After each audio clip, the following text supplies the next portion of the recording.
Ikannya, ikannya, ya Allah, tuh banyaknya sayang. Tuh. Beredar video memperlihatkan penampakan fenomena jutaan ikan bermunculan di Sungai Beloan Kutai Barat, Kubar. Dari video yang beredar ada berbagai jenis ikan yang tampak. Seorang warga pun merekam fenomena jutaan ikan muncul di sungai itu. Tampak seorang warga menyerok ikan tersebut menggunakan serokan yang terbuat dari wareng. Fenomena ikan bermunculan di Sungai Beloan, Kubar ini kabarnya bukan baru kali pertama namun sudah sering terjadi. Warga sekitar dan Kalimantan Timur, Kaltim, pada umumnya menyebut sebagai air bangar.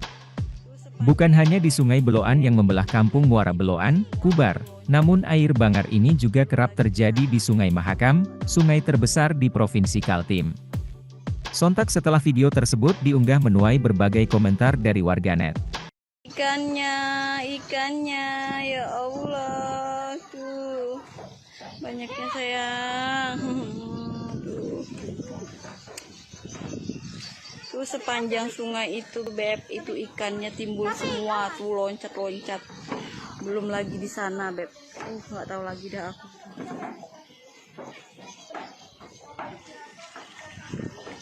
Tuh.